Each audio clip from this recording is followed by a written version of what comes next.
Praise the Lord, hallelujah. खुदा का शुक्र करते हैं आज के अच्छे समय के लिए, उसकी दया और उसकी मोहब्बत के लिए। खुदा ने एक और मौका हमको बख्शा कि हम उसकी हजूरी में आएँ और उसकी नेक पाक इच्छा को जान सकें। सो हमने इसके ऊपर पहले भी विचार किया था और आइए देखते हैं खुदा आज हमसे और क्या बात करना चाहता है। जैसा कि आप सब लोग जानते हैं कि हमने बीते दिनों में अपनी ही इच्छा के ऊपर एक पहला पार्ट इसका हमने डाउनलोड किया था। अब उसके आगे थोड़ा और खुदा जो हमें सिखाएगा हम सीखेंगे। अपनी ही अभिलाषा यकूब 1:14 में लिखा है, जेम्स चैप्टर 1 वर्स 14 में। और उसके भेद को हम लोग जानेंगे कि इसका आत्मिक भेद क्या है, मनुष्य के भीतर की इच्छाओं की उत्पत्ति कैसे हुई है। सो यकूब लिखता है, परंतु प्रत्येक व्यक्ति अपनी ही अभिलाषा में खिंचकर और फंसकर परीक्षा में पड़ता है। सो इस वर्ष को लेकर कुछ लोगों का फिर ये मानना है, हमने पहले बताया था कि जो लूसीफर था वो भी अपनी ही इच्छा से भरमाया गया, अपनी ही अभिलाषा से वो खिंचा गया और फंसकर परीक्षा में पड़ा। अपनी ही अभिलाषा या अपनी ही इच्छा या अपनी ही कामना, इसके ऊपर हम विचार करते हैं पहले कि खुदा ने फ्री विल देकर हमें बनाया है और यही फ्री विल लूसीफर के पास भी थी। और इस आयत को कुछ लोग, हमारे कुछ भाई लोग लूसीफर के साथ भी कभी कभी जोड़कर देखते हैं।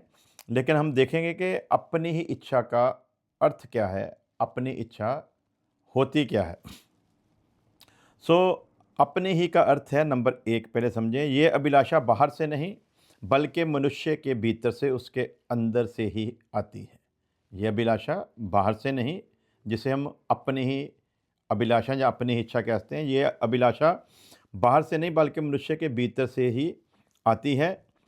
ये व्यक्तिगत है, हर व्यक्ति की कमजोरी अलग होती है। ये हर इंसान के अंदर एक तरह से नहीं बल्कि हर बंदे में कोई ना कोई कमजोरी होती है। यहाँ पर जो शैतान है वो अटैक करता है, उसी एक कमजोरी को या बहुत ही कमजोरियों को शैतान पकड़ता है और उन्हीं में फिर उलझाए रखता है। जैसे हम समझ सकते हैं कि किसी के अंदर लोभ होता है यानी कि लालच, किसी के अंदर वासना होती है यानी कि जनाकारी या व्यभिचारी, और मान सम्मान भी कई लोग चाहते होते हैं, ये भी एक बहुत बड़ी कमजोरी है।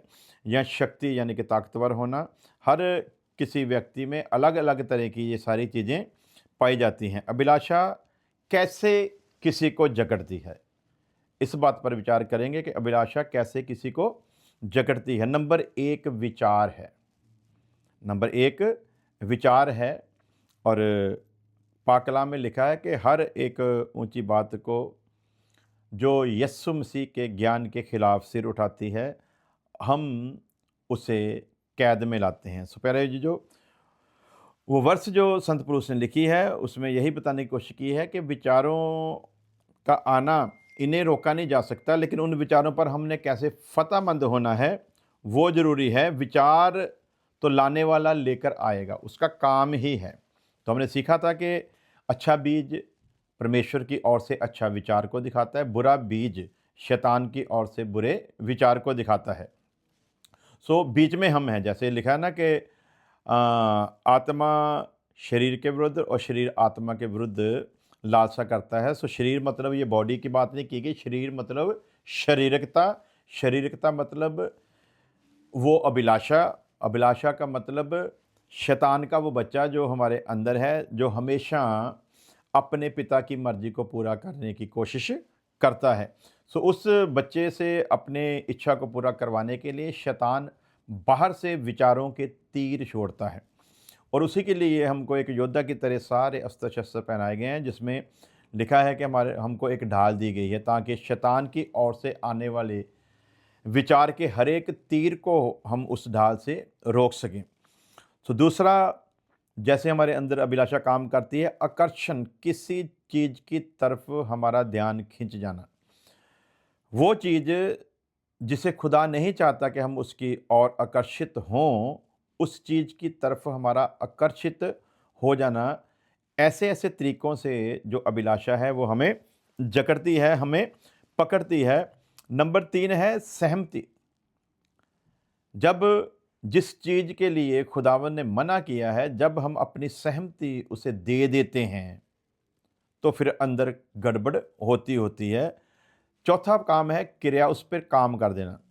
सो विचार आ सकता है, लेकिन विचार जो शैतान की ओर से है, उसे रोकना है। बुरे विचार को रोक, विचार आए ना, ये नहीं हो सकता, ये कभी भी नहीं हो सकता। विचार तो वो लेकर आएगा, लेकिन अब विचार को हमने एक्सेप्ट करना है या नहीं करना, वो हम पर निर्भर है। यदि तो ले लेंगे तो काम गड़बड़ हो जाएगा, यदि नहीं ले लेंगे तो कुछ भी कर सकता नहीं है। जैसे हम देखते हैं कि पतरस ने यीशु मसीह से कहा था, जब यीशु मसीह ने सब कुछ बताया तो उसने कहा था, ना प्रभु, तुम्हारे साथ ऐसा कभी भी ना हो। तो प्रभु यीशु मसीह ने झिड़का और कहा, ऐ शैतान, मुझसे दूर हो जा। यानी कि वो विचार जो थे ना, वो असल में पतरस के नहीं, पतरस के अंदर शैतान ने विचार डाला था, क्योंकि शैतान जानता है कि प्रभु यीशु मसीह की मौत असल में मेरी मौत होगी। प्रभु यीशु मसीह का मरना असल में मेरी शिकस्त होगा। प्रभु यीशु मसीह का मरना दुनिया की नजात का कारण बनेगा। इसलिए शैतान नहीं चाहता था कि प्रभु यीशु मसीह कुर्बान हो। तो पतरस के बीच में आकर वो बोलता है और यीशु मसीह उसके विचारों का खंडन करता है, क्योंकि पहचान लेता है कि अंदर से बुलवाने वाला कौन है। सो उसी तरह याद रखें, विचार नहीं रोके जा सकते, यानी कि बुरे विचार जो हमसे पाप करवाने के लिए शैतान लेकर आता है, वो हम रोक नहीं सकते। मिसाल के तौर पर मैं अपनी बात करूं, हम अमेरिका जैसे देश में रहते हैं। यहाँ पर तकरीबन तकरीबन हर चीज़ के लिए इंसान के पास आज़ादी है। तो जब आज़ादी है तो हम देखते हैं कि हमारे चारों तरफ का जो माहौल है वो हमारे भारत जैसा नहीं है। जैसे औरतें तकरीबन तकरीबन अपने तन को ढक कर रखती हैं ज़्यादातर, वैसे इधर नहीं है। इधर तो लोग कपड़े पहनना पसंद नहीं करते, और यदि पहनते हैं तो वो भी नामात्र से होते हैं। और फैशन की दुनिया में इसका बड़ा टॉपर नाम है। सो ऐसे माहौल में जब हम बाहर निकलते हैं, अब हम कमरे के अंदर कैद होकर तो बैठ नहीं सकते, हमें बाहर जाना है, हमें मार्केट में भी जाना है, हमें सड़कों पर भी किसी एक जगह से दूसरी जगह पर जाना है। तो जिधर भी नज़र डालेंगे तकरीबन तकरीबन ऐसी चीज़ें हमारे सामने आएंगी। ये आने से यदि हम अब प्रार्थना कर दें, प्रभु जब मैं घर से निकलूँ ना, कोई फैशन वाली औरत मेरे सामने ना आए, कोई अर्धनंगन औरत मेरे सामने ना आए, तो ये भूल जाओ कि खुदा ऐसा करेगा। अब खुदा ने हमारे अंदर पवित्र आत्मा भेजा है। वो पवित्र आत्मा जो पवित्र है, वो इन सारी चीज़ों के ऊपर फ़तेहमंद होने के लिए हमारी पूरी तरह से सहायता करता है। लिखा वचन में जो तुम्हारे अंदर है वो उससे कहीं ज़्यादा ताकतवर है जो बाहर है। सो बाहर की चीज़ें हमें जकड़ नहीं सकती, बाहर की चीज़ें हमें अपने प्रभाव में नहीं ले सकती। कब? जब अंदर जो पवित्र आत्मा है, जब हम उसकी अगुवाई में और उसकी सामर्थ्य से चलते हैं। जहाँ हमारी बुद्धि आएगी वहीं पर हम गिर जाएंगे। यहाँ हम पवित्र आत्मा की बुद्धि के अनुसार चलेंगे तो हम फ़तेहमंद होंगे। सो ये तो हो नहीं सकता कि मैं घर से निकलूं तो कोई ऐसा सीन मेरे सामने आए ही ना। ऐसा परमेश्वर कभी भी नहीं करेगा। परमेश्वर हमको सामर्थ्य देगा इन चीज़ों पर जयवंत होने की। सो उसी लिहाज से कोई औरत किसी ऐसे रूप में हमारे सामने आ सकती है जिसे देखकर हमारे अंदर कोई बुरा ख्याल आए। अब वो जो सामने आना है ना जिसने, वो तो आएगी।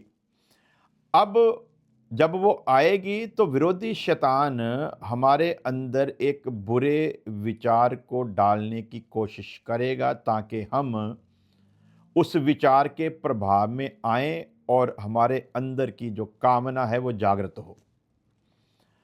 अब जो मसीह यस्सु के हैं, वो इन सारी बातों को बड़ी बारीकी के साथ समझते हैं और जानते हैं। सो आना किसी का हमारे सामने ये कोई बड़ी बात नहीं है, लेकिन वो कैसा भी हो, हमारे अंदर जो बुरे विचार का बीज काम करना चाहता है, उससे हमने काम करने नहीं देना। जैसा मैंने बताया कि संत पौलुस ने लिखा कि हर एक ऊंची बात जो यीशु मसीह के ज्ञान के खिलाफ सिर उठाती है, हम उसे गिरा देते हैं और हर एक विचार को हम यीशु मसीह का गुलाम बना देते हैं, उस विचार को जो हमसे गुनाह करवाने के लिए आता है। तो अब आते हैं पहली बात के विचार, पहले मन में ख्याल आता है। क्या आता है जी? पहले मन में ख्याल आता है। दाऊद चढ़ा महल पर, एक औरत को नंगन अवस्था में नहाते हुए देख लिया। अब दाऊद चाहता तो एक नज़र उसकी उस तरफ गई थी। यदि वो अपनी नज़र को उस तरफ टिकाने की जगह पर नज़र को दूसरी तरफ कर लेता तो दाऊद के जीवन में वो पाप कभी ना होता। तो दाऊद ने नज़र जब घुमाई तो देखा कि एक औरत नंगन अवस्था में नहा रही है। तो दाऊद ने देखा कि वो औरत खूबसूरत है और दाऊद की नज़र उस पर टिक गई। बस यही गड़बड़ होती है। यदि नज़र ना टिकाता तो कोई बड़ी बात नहीं थी। अगर अचानक से नज़र के सामने आ गई थी, कोई प्रॉब्लम नहीं, लेकिन उस पर नज़र टिकानी नहीं थी। लेकिन दाऊद ने क्या गलती की? दाऊद की नज़र खींच गई उस तरफ। सो याद रखें, विचार पहले मन में ख्याल आता है। तो जब ख्याल आता है, विचार आता है, तो उस विचार के ऊपर आपने काम करना है या नहीं करना, ये आपके ऊपर निर्भर है। मान लीजिए आप कहीं गए हैं, किसी ने कहा कि ठीक है भाई आप मेरे ऑफिस में आ जाना, वो जिसने बुलाया आप को जिससे मिलना है वो ऑफिस में नहीं है। तो आपने देखा कि वहाँ पर एक सूटकेस पड़ा हुआ है, जहाँ एक ब्रीफ केस पड़ा हुआ है। एक ब्रीफ केस पड़ा हुआ है, खुला है। खुला है तो विचार आया कि देखूं कि इसमें क्या है, तो आपने उसे उठा लिया तो देखा कि अंदर पैसे हैं। अब पैसे देखकर मन तो ललचाएगा, ख्याल तो आएगा कि वो तो नहीं है, तो क्यों ना मैं इसमें से कुछ इधर उधर कर दूं। अब ख्याल तो आएगा, लेकिन उस ख्याल के साथ साथ आपको ख्याल परमेश्वर का रखना है। यदि मैं इन पैसों को अपनी जेब में डालूंगा तो मैं अपने सृजनहार को निराश करूंगा। सो विचार तो कहेगा कि उठा ले, कोई पता नहीं चलेगा। यही है वो पाप का बीज जो हमारे अंदर कार्य करता है। अब आते हैं बात दूसरा, आकर्षण। मन उस विचार को बार बार सोचता है। जब कोई विचार आता है, जैसे मैंने बोला कि दाऊद ने देखा फिर देखता रहा, तो क्या हुआ? आकर्षण हो गया ना, आकर्षित हो गया उसकी तरफ, और मन जो है वो बार बार उसमें विचार जो था वो आने लगा। और अब पहली बात, देखा है, दोबारा नहीं देखता तो बच जाता। दूसरी बात, देख रहा है, देखकर मन में विचार आ रहे हैं। मन में विचार भी आए, अभी भी मौका है। उन विचारों के साथ सहमत ना हो। यदि सहमत ना होता तो पाप ना होता। लेकिन अब जो मसीह में है, यहाँ पर तो काम ही उल्टा है। मसीह में तो ये है कि यदि, पहले तो कहा कि यदि कोई जनाकारी करता तो पाप करता, अब तो कहा यदि कोई सोच भी लेता है, यानी कि सोचना भी पाप है। सोचना भी पाप है। सोचना मतलब विचार लेकर आएगा, उस विचार पर यदि आपने सोचा भी कि मैं कर लूँ, तो समझ लो कर लिया है। इतनी गंभीरता है, विषय को समझने ना जरूरी है कि सिर्फ एक बात को लेकर आगे बढ़ना मुश्किल बात होती है। तो समझें, विचार पहले मन में आएगा, ख्याल प्रकट होगा, फिर उसकी वो अपनी ओर आकर्षित करेगा। आपको उस काम को अंजाम देने के लिए आपको आकर्षित करेगा। आकर्षित करेगा। अब आकर्षित तो किया है उसने, फिर भी आपके पास मौका कि आप रोक। जैसे आप जानते हैं, यहूदा की जो बहू थी, जब उसके साथ बेइंसाफ़ी हुई तो वो एक वेश्या का रूप धारण करके रास्ते में बैठ गई, और यहूदा उसे अपने साथ ले गया, और यहूदा ने उसके साथ जिनाहगारी की। बाद में जब पंचायत हुई, सब कुछ हुआ, तो यहूदा ने अपने गुनाह को मान भी लिया। लेकिन सवाल है कि एक वेश्या को देखकर उसका मन ललचाया क्यों? यानी कि पहले विचार आया, विचार पर फिर काम किया, काम को फिर अंजाम दिया, तो अपने आप गुनाह हो गया। तो समझना है ब्रीकी, क्योंकि किसी भी बात को समझना है तो उसके पीछे तक जाकर उसकी तय को समझना ज़रूरी है। तो दाऊद ने पहले देखा, देखकर ख़याल आया, जो विचार है ना बुरा, वो बीज ने अंदर हलचल मचाई। हलचल जैसे ही मची और जो विचार था वो बार-बार आने लगा। एक बार एक झलक देख लिया, देखकर हो सकता है उसने सोचा हो कि नहीं, नहीं देखना है। लेकिन फिर अंदर हलचल पैदा हो रही है, विचार ने अपना काम करना शुरू किया और फिर बार-बार देखना शुरू किया होगा। बार-बार देखने के बाद जब उसकी खूबसूरती पर वो मोहित हो गया, तो फिर प्लानिंगें शुरू हुई कि मैं इस औरत को कैसे हासिल करूँ। आगे की स्टोरी मुझको ज़्यादा उसको एक्सप्लेन करने की ज़रूरत नहीं है, जो वहाँ पर हुआ आप सब जानते हैं कि पाप पर पाप दौद करता गया, सिर्फ विचार के एक बीज के अंदर काम करने के कारण। यदि चाहता तो उस बीज को काम ना करने देता। उन्होंने कहा ना कि वो बोया था जी, तो ये जो जंगली जड़ी बूटी कैसे निकल आई, तो मालिक ने कहा ना कि जो वैरी था वो अपना बुरा बीज जो था वो बीज गया। अब बीज गया बोलते निकाले नहीं, बोलता अब तो बढ़ने दो। जब बीजने के लिए जगह ही दे दी है, तो अब निकालना भी क्या है, मुश्किल है। मुश्किल क्यों है? क्योंकि बुरे विचार को परमेश्वर किसी न किसी तरह ख़त्म कर देगा, उसके लिए कोई काम मुश्किल नहीं है। लेकिन परमेश्वर की जो चिंता है वो ये है कि बुरे के साथ अच्छा नाश ना हो जाए। इसीलिए अब्राहम से बात की सदोम अमोरा को ख़त्म करते करते वक़्त, तो वहाँ पर वही हमारे बात सामने आती है कि पापी को वो धर्मी के साथ नष्ट नहीं करेगा। धर्मी को बचाएगा, पापी को नाश करेगा। जितनी देर धर्मी वहाँ पर है, वहाँ पर आग नहीं आ सकती है। सो सुने, पहले मन में ख्याल आता है, फिर उस वो विचार जो है वो बार-बार आपके अंदर कार्य करना शुरू करता है। फिर मन उसे स्वीकार कर लेता है कि कर दो। अब दाऊद ने देखा कोई बात नहीं, दाऊद के मन में विचार भी आने शुरू हो गए, कोई बात नहीं, लेकिन दाऊद को चाहिए था कि स्वीकृति ना दे, सहमति ना देता तो भी बच जाता, लेकिन उसके ऊपर काम किया, क्रिया। सो अभिलाषा ऐसे जगरती है, पहले विचार आता है, फिर आकर्षित होता है, फिर सहमति जताता है, फिर उसके ऊपर काम करता है, और जब क्रिया कर देता है तो वो पाप में बदल जाता है। अब आते हैं, सिर्फ एक बात को लेकर डॉक्ट्रिन नहीं बना सकते, उसके आगे क्या लिखा है वो देखना है।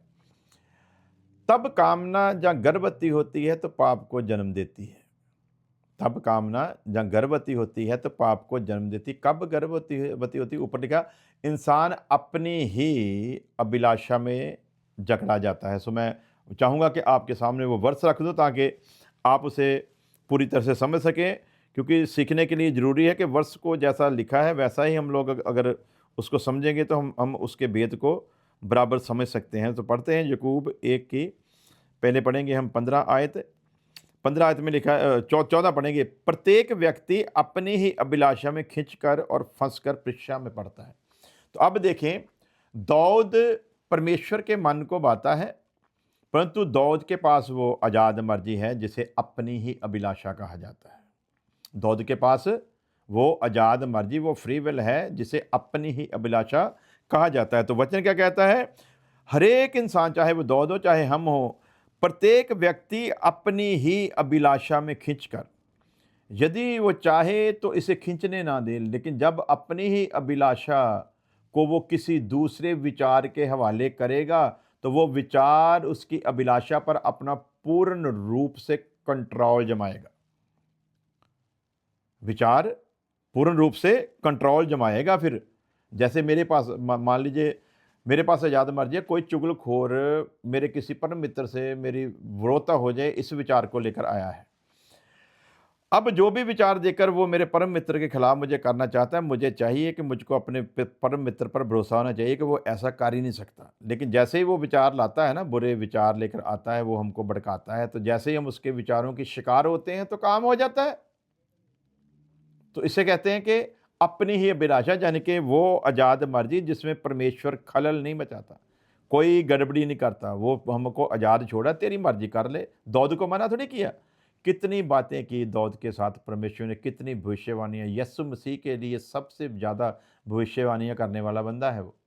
लेकिन क्या कहता है, अभी देखते हैं ना कि हुआ क्या, पाप में गिरा तो परमेश्वर ने रोका नहीं, क्योंकि आज़ाद मर्जी, अपनी ही अभिलाषा है तेरी, अपनी ही कामना, अपनी ही मर्जी है, अपनी ही इच्छा है। चाहे तो नज़र फेर ले, चाहे तो नज़र टिका ले, ये तेरे ऊपर निर्भर है। याद रखना, यदि नज़र टिकाएगा तो पाप में धंस जाएगा, फिर तेरा मुश्किल हो जाएगा छुटकारा। और यदि जय पाएगा तो तेरा रुतबा मेरी नज़र में और बढ़ेगा।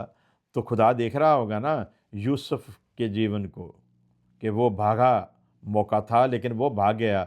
दाऊद के पास तो अभी वो दूर है, यूसुफ का तो पल्ला पकड़ लिया था उसने, लेकिन ये और तो दूर है, लेकिन फिर भी दाऊद अपने को कंट्रोल नहीं कर सका। वो अपनी ही अभिलाषा जो उसके अंदर थी, जिसे आज़ाद मर्जी कहा जाता है, उस पर वो कंट्रोल जमा नहीं सका। तो लिखते हैं कि प्रत्येक व्यक्ति अपनी ही अभिलाषा में खिंचकर और फंसकर, पहले खिंचता है फिर फंस जाता है।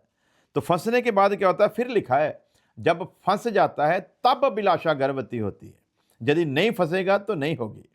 तो जब फंस जाता है, फंसता कहते हैं, फंसाता कौन है? सबसे पहले ये देखा है, प्रत्येक व्यक्ति अपनी ही अभिलाषा। तो अपनी ही अभिलाषा में फंसता कैसे है?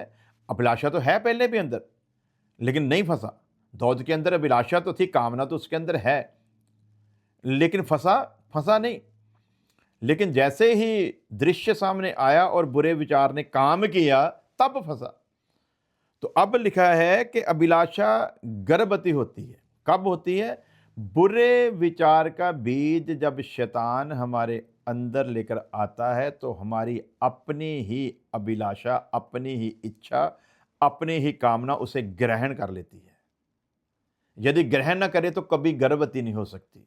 यदि ग्रहण करेगी, यदि उसे कबूल करेगी, यदि उसे एक्सेप्ट करेगी, यदि उसे सहमति देगी, तभी, तब तक नहीं हो सकती। सेम बात मान लें कि एक औरत है, अगर वो अपनी सहमति से किसी पराये मर्द के हवाले अपने आप को करेगी, तब ही कार्य होगा, अदरवाइज नहीं हो सकता। वो ठुकरा सकती है। वो अपनी पवित्रता को कायम रखने के लिए गैर मर्द अगर बुरा विचार लेकर आए भी, तो उसके विचारों का खंडन कर सकती। परंतु यदि उसने उसके विचारों को काम करने का मौका दे दिया, तो फिर रिजल्ट वही होगा जैसा यहाँ पर लिखा है कि अपनी ही अभिलाषा में फंसकर और खिंचकर इंसान जो है ना, वो परीक्षा में पड़ता है, जैसे दाऊद पड़ा। और उसके आगे लिखा है कि फिर अभिलाषा गर्भवती होकर पाप को जानती है। कब जानती है? जब हम अपनी कामना को, अपनी अभिलाषा को उस बुरे विचार के हवाले करते हैं, जब उस बुरे विचार को अपने अंदर आने देते हैं और कार्य करने देते हैं। मान लीजिए अच्छा बीज आपने बीजा, वैरी बीज बीजने आया, उसने अभी एक दाना ही फेंका है मान लो, तो आपको पता चल गया कि इसने फेंका है, तो आपको नज़र भी आ गया कहाँ पर फेंका है, तो आप उसे उठाकर फिर दोबारा बाहर फेंक सकते हैं। अब यदि नहीं फेंकेगा, आपको पता भी है कहाँ पर है, परंतु आप फेंकते नहीं, उसको निकालते नहीं हैं, तो फिर वो कार्य तो करेगा ना। फिर वो जड़ पकड़ेगा, जड़ पकड़कर वो फिर एक रूप लेकर ज़मीन से बाहर आएगा। कामना गर्भवती हुई क्योंकि उस खेत ने उसे जगह दी।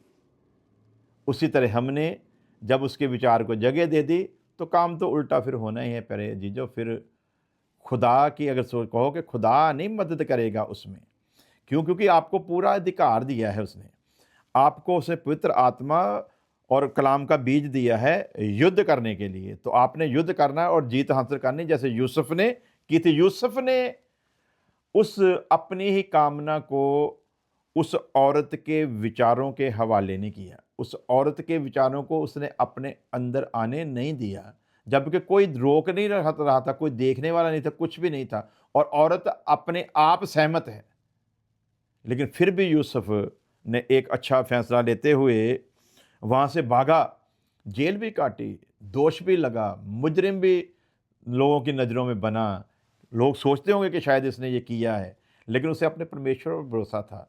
उसने परमेश्वर के विचार जो उसके अंदर थे, उन्हीं को उसने अपनी इच्छा जो थी, अपनी इच्छा को परमेश्वर के विचारों के हवाले कर किया और उसी के विचारों को अपने अंदर जगह दी।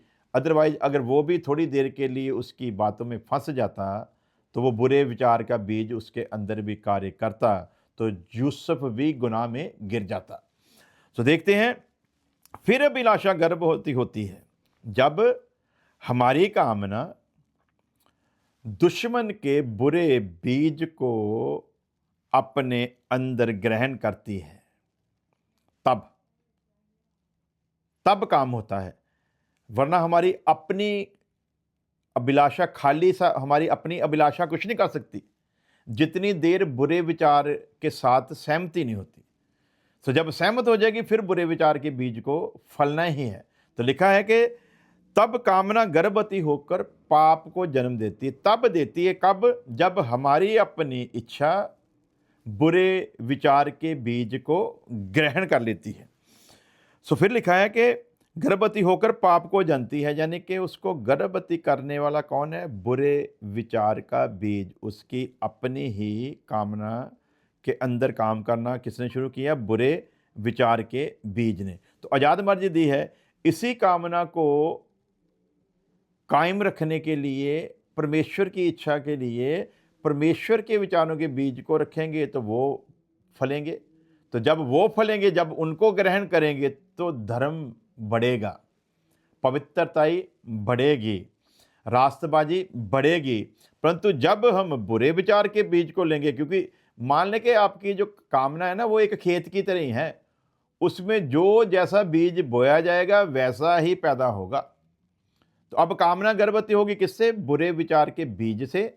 और बुरे विचार के बीज ने जब फलना है तो बुरा ही पैदा करेगा। लिखा ना, यीशु मसीह ने कहा, अच्छा दरख्त बुरा फल नहीं दे सकता और बुरा जो दरख्त है वो अच्छा फल नहीं दे सकता, और दरख्त अपने फल से ही पहचाना जाता है। सो उसी तरह अब बुरा विचार ले लिया कामना ने तो अंदर से पाप ही बाहर आएगा, और अच्छा विचार ले लिया कामना ने, ग्रहण कर लिया, तो अंदर से धर्म नजर आएगा, अंदर से परमेश्वर के गुण नजर आएंगे, अंदर से पवित्रता ही नजर आनी शुरू होगी। सो आगे मैं फिर लेकर जाता हूँ। 4 बातें मैं बार बार बताऊंगा ताकि आपकी पूरी तरह बुद्धि में फिट हो जाए। सबसे पहले विचार। विचार पहले मन में आता है। विचार जब आता है तो मन उसे स्वीकार करता है कि नहीं करता है, ये मन के ऊपर निर्भर है। यदि कर लिया तो फिर वो विचार जो है वो बार बार हमको सोचने के लिए मजबूर करता है। फिर यदि हम उसमें भरमाए गए तो फिर हम सहमति दे देंगे उस बुरे काम को करने के लिए, और फिर उसके ऊपर काम करेंगे। जब काम करेंगे तो ये सारा कुछ बदल कर फिर दोबारा पाप का जो रूप है वो धारण कर लेगा। सो प्यारे अजीजों, इन बातों को बड़ी बारीकी से हमें समझने की ज़रूरत है। और ये अभिलाषाएं जो हैं, ये इनका स्रोत क्या है, ये कैसे उत्पन्न होती, ये कैसे पैदा होती हैं? नंबर 1, शारीरिक स्वभाव। कौन सा? शारीरिक स्वभाव। आइए हम पढ़ते हैं गलातियों की किताब, उसका 5 अध्याय। गलातियों की किताब और उसका 5 अध्याय और उसकी 19 आयत से मैं आपके सामने रखूंगा। शरीर के काम तो प्रगट है। शरीर के काम तो प्रगट हैं। इनका जो स्रोत है ना, जो इनका मेन जगह है वो क्या है? शारीरिक स्वभाव। तो लिखा है यहाँ पर, शरीर के काम तो प्रगट हैं, अर्थात व्यभिचार, गंदे काम, लोचपन, मूर्ति पूजा, टोना, झगड़ा, ईर्ष्या, विरोध, फूट, विधर्म, डाह, मतवालापन, लीला क्रीड़ा और इनके जैसे और काम। इनके विषय में मैं तुमको पहले से कह देता हूँ कि जैसा पहले भी कह चुका हूँ कि जैसे ऐसे ऐसे काम करने वाले परमेश्वर के राज्य के वारिस ना होंगे।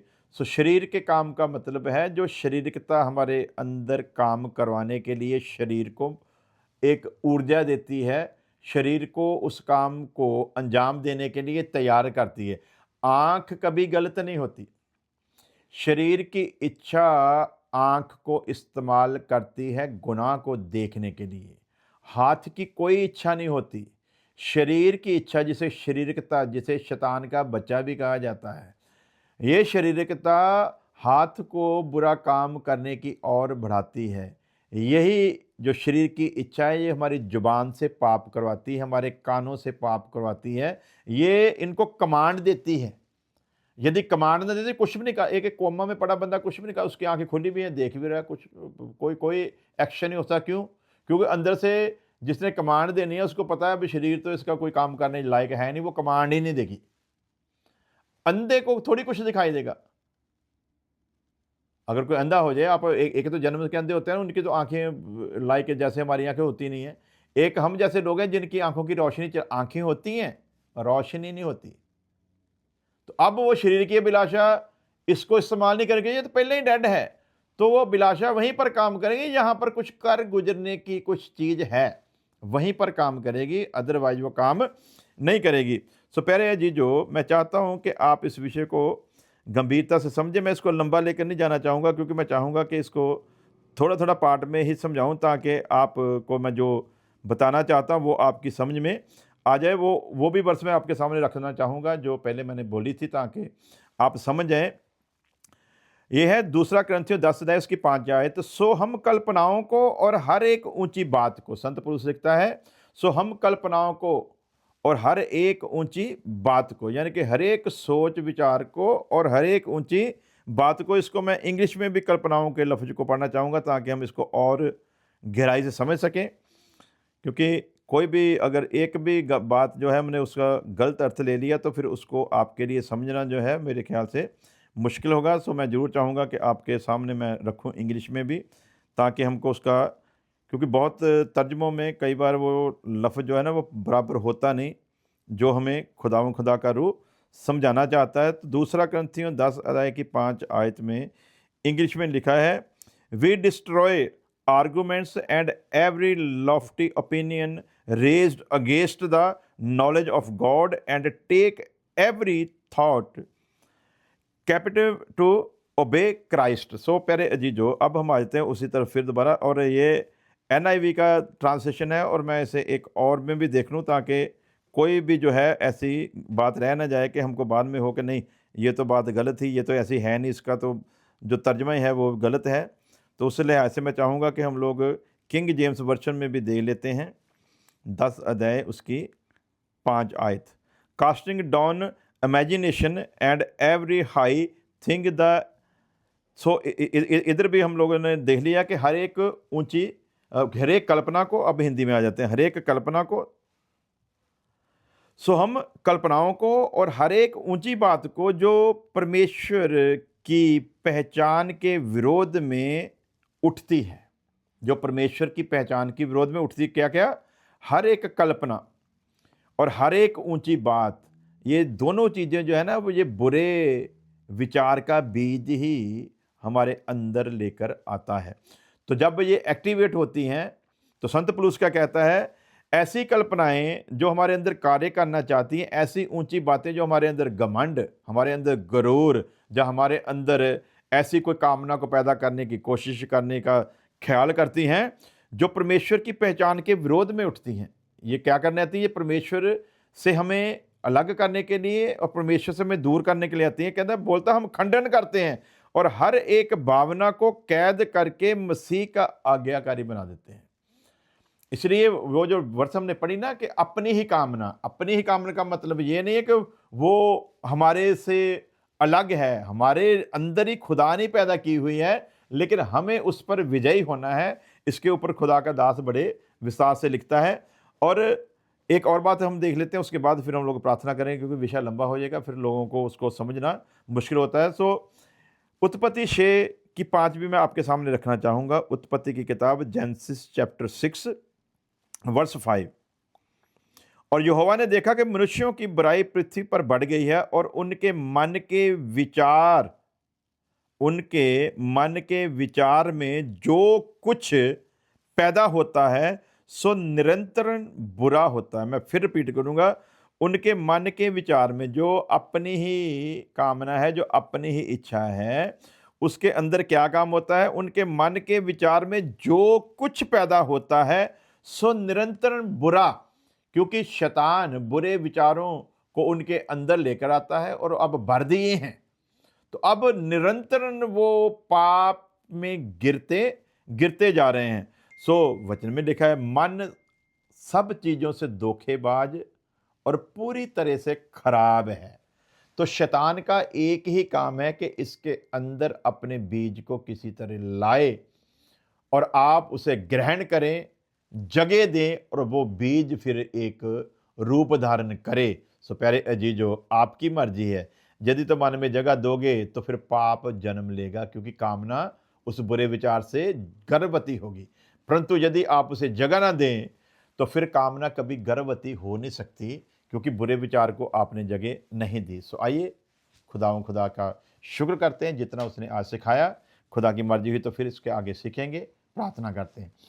प्यारे खुदा, तेरे शुक्रगुजार हैं तेरी दया, तेरी मोहब्बत के लिए, तेरे अच्छे वायदों के लिए। जो भी विषय सुनाया गया प्यारे प्रभु, तो सुनने वालों को अकल, बुद्ध और ज्ञान का रूह बख्शना प्यारे प्रभु, ताकि वो इन बारीकियों को समझें और शैतान की सारी युक्तियों को फेल करते हुए तेरे लोग आत्मिक जीवन में उन्नति तरक्की करते जाएं, और तेरा खुदा हर वो मकसद जो तूने इंसान के लिए ठाना है वो हर जीवन में पूरा हो सके। खुदावंद तेरे फजल को मांगते हैं प्यारे प्रभु, और जितने भी लोगों ने प्रार्थना करने के लिए कहा सबको नाम बनाम तेरे तख्त के आगे लेकर आते हैं, और तेरी बड़ी दया को मांगते हैं। खुदाबंद भाई नवीन की माता के लिए प्यारे प्रभु, तूने अब तक संभाला, रहती कमी कमजोरी भी दूर कर।